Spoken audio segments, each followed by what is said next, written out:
when I came out of my home state. As a graduate student in Punna,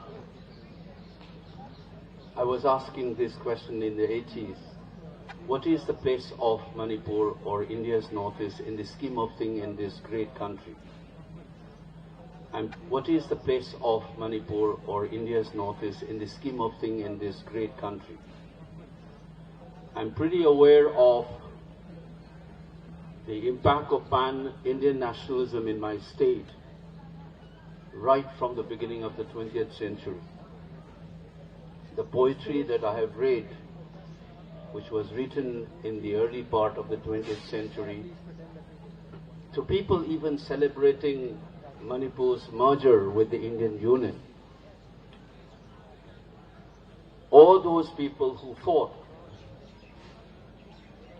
as a part of the INA and the Subhash Chandra, or the fact that the generation in the 40s and the 50s, Subhash is a very popular name in Manipur, inspired by that national leader. Jawahar is also a very popular name among many of them.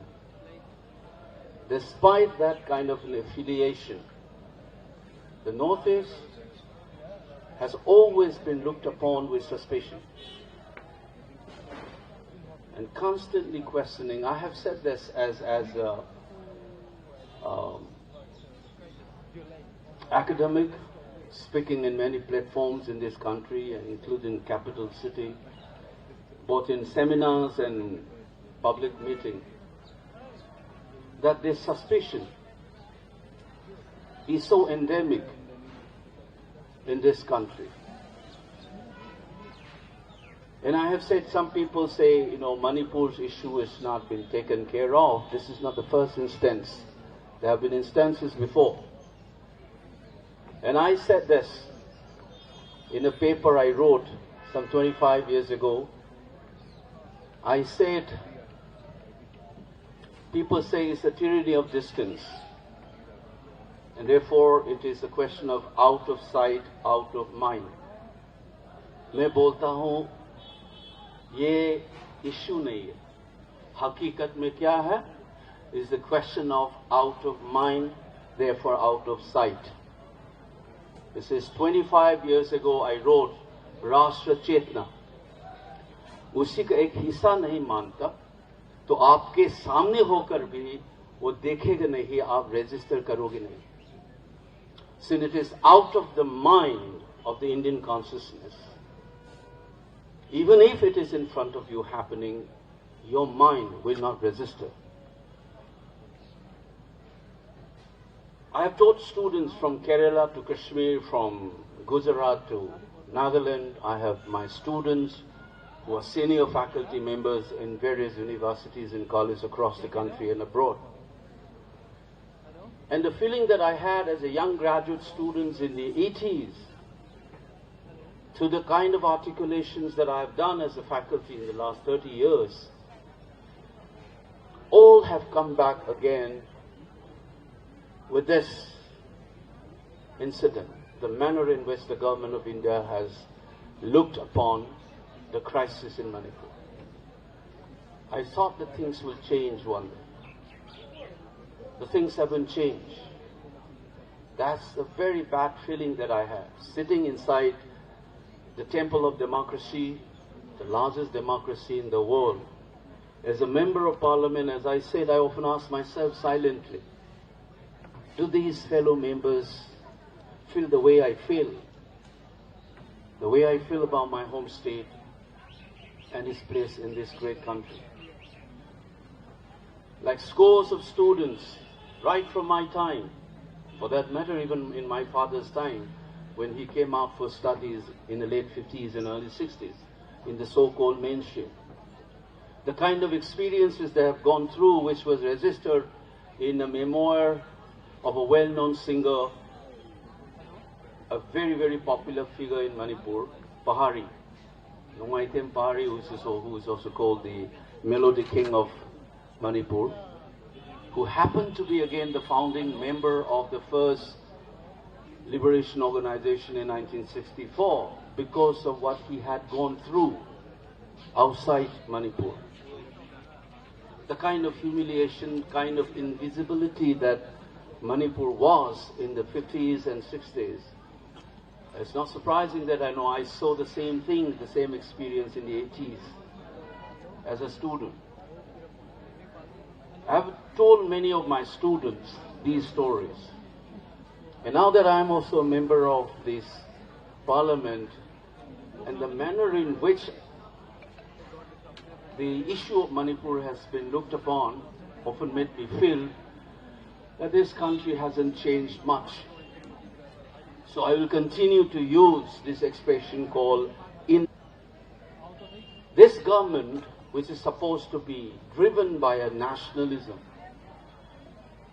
it is the kind of nationalism that I was trying to remind them in my maiden speech in Parliament. The manner in this nationalist ethos have looked upon Manipur is absolutely unacceptable. देश के बारे में कुछ बोलते हैं, बोलते कुछ और करते कुछ. That's the feeling. If you are a nationalist, you will not behave the way you have behaved vis-a-vis with the crisis in Manipur. Take this. The 70,000 people, almost, have lost their homes. Villages in hundreds have been wiped out. Hundreds have been killed, women and children assaulted. And in the recent time, what you have seen, that the crisis has taken a very dangerous and ugly turn, with hostage taking slaughter after their pictures were put up on social media. And that cold-blooded killing after taking people into hostage include even young infants, 8 months old. And right now as I speak, there is one man called Laisham Kamal Babu, who is a worker of a construction company working inside, supposed to be the most secure space in Manipur, the headquarters of the 57 Mountain Division, or also called the Red Shield Division of the Indian Army. He disappeared without any trace with his two-wheelers. And I've written this on my Twitter, appealing to Rajnath ji and others. And no word came. A man disappeared from within the army's cantonment. Generals don't bother. The defense minister don't bother. And we are entering around the 12 days now. And people begin to expect the worst in this case as well. So please remember, ये बाहर में नहीं हुआ, ये एक military का compound से हुआ है. It's the headquarters of one of the largest establishment in Manipur, military deployment, 57 Mountain Division. खुद का कैंपस से गायब हो गया, अभी तक ट्रेस नहीं कर पाए.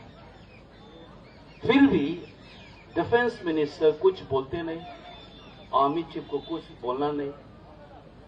3 corps under which the 757 Mountain Division operates don't speak. So then the Manipuris and generally people from the northeast, India's northeast, become something like children of the lesser God. That's the kind of a situation, and I'm sharing this as a member of parliament of the largest democracy in the world. I keep on thinking this inside the house as I attend the session. What should I do? Every day, of course, there are rules and regulations, so I keep on sending for 0 hours and so on. It's done through a lottery system. Thankfully, some of my party members have moved adjournment motion. It is obviously denied again by the government. They don't want to discuss Manipur.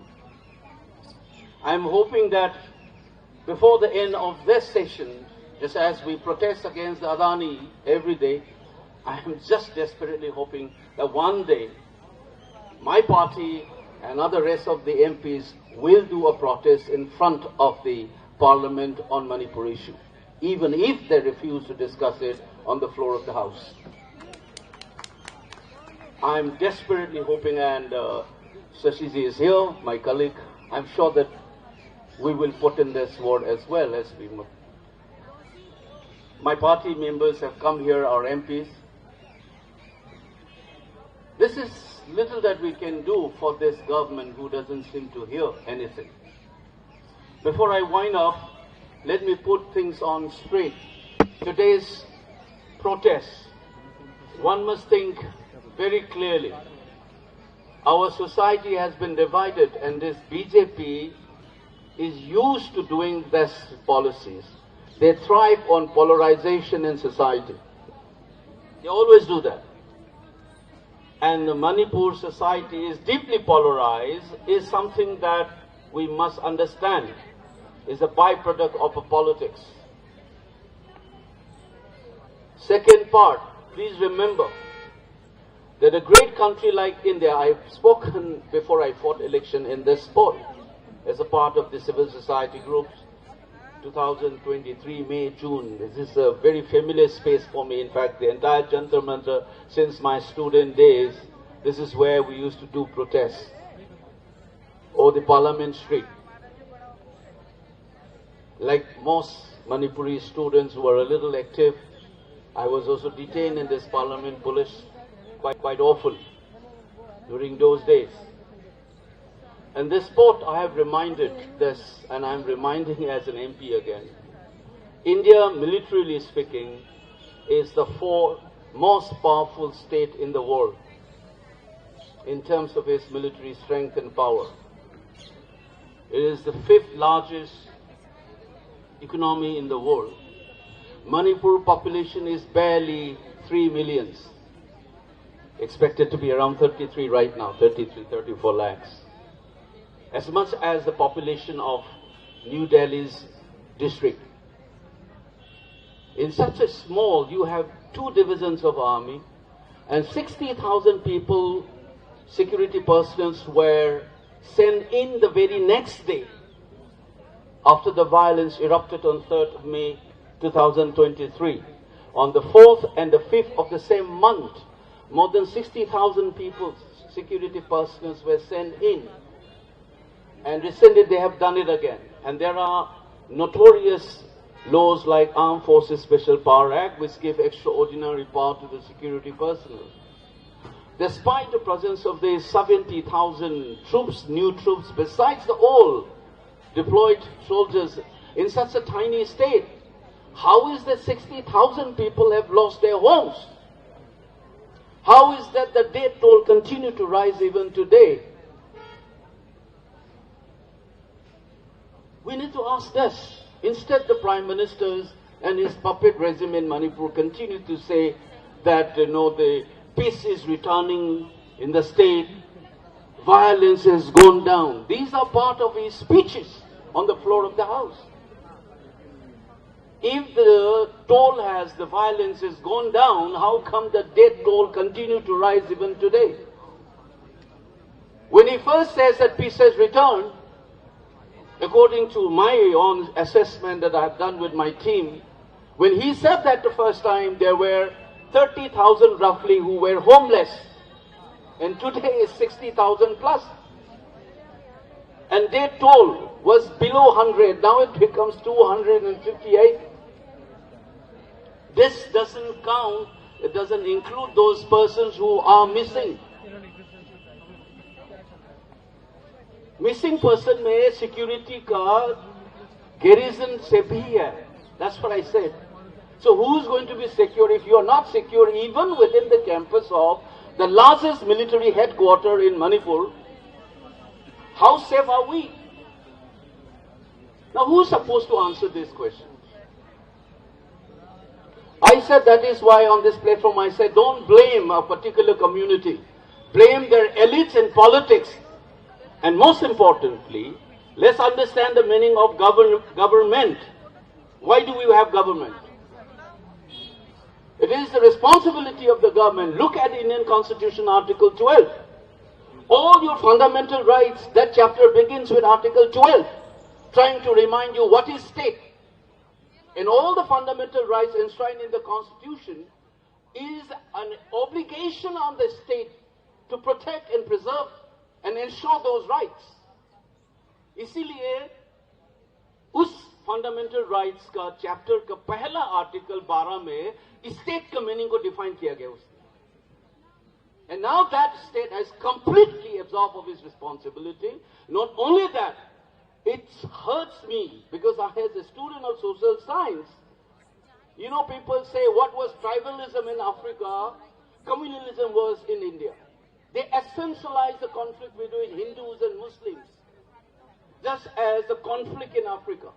As if those conflicts are a natural, essentialized part of those societies. Strange as it may seem, Indian scholars, one of the leading scholars of the post-colonial theory, they have been questioning such things. They have been questioning such things, and they have reminded us that communalism in India is part of the process of the colonial state itself. There's nothing essential about that. और फिर बोलता है हमारा prime minister, as if this Kuki Meitei conflict is a natural, essentialized part of that society. The fact is, it is a product of Indian state. Began with the colonial state during British, the way they classify people, the kind of laws they have injected, the consciousness and practices created, which the Indian state continued. Many of these communities were armed by the security personnel and forces and agencies to fight another group. Everybody knows this. If you read any expert on Northeast who wrote books, I can name one of them, Suvir Bhomik, one of the prominent, journalists. So he said that many of these groups, armed groups, were established to fight the Nagas and the Meitei armed groups. And you said this is an essentialized conflict. And you talk about the connection between the politician and the armed groups. How many of these Kuki MLAs have connection? Husband, wife is a member of the assembly, husband is the chairman of the armed group. And how come that people were allowed to roam around with arms if it is not an implicit encouragement by the Indian state, whether it was in Imphal or outside? Now you need to ask these questions. So the problem in Manipur is not merely of a community crisis. The Indian state under the Modi Sahadu is implicated in this violence, and that's why they are not stopping it. That we must continue said. जब तक मैं इस house का member बन के रहूंगा, I'm not going to keep quiet. I'll keep on raising these issues. And that is one of the way to do it is here. We here in Delhi, you shout in Imphal, nobody bothers. So the fact is that you must be here and speaking, and that's why we organize this. And even if a few members comes here, thank you for your support, and thank all my party members and colleagues from the parliament who have came in such a short notice. I have only informed them yesterday about this, and I'm very thankful to Shashiji also for coming in. And I'm also expecting one of my old friend Yogendra Yadav. He is also on the way, and hopefully he will. What is the place of Manipur in the Indian Union? And the remaining, these youths of Manipur and the Northeast in general will begin to sense what is our place even today in this country, depending on how we behave and how we react, respond to this crisis. And a better sense should prevail among the Indian elites, particularly the BJP leaders, and they are doing more harm to this country than to Manipur through this violence. Especially for people from my state, it is okay, but this meeting is essentially for people in this country, giving a memorandum and meeting the representative of the union government like the governor. But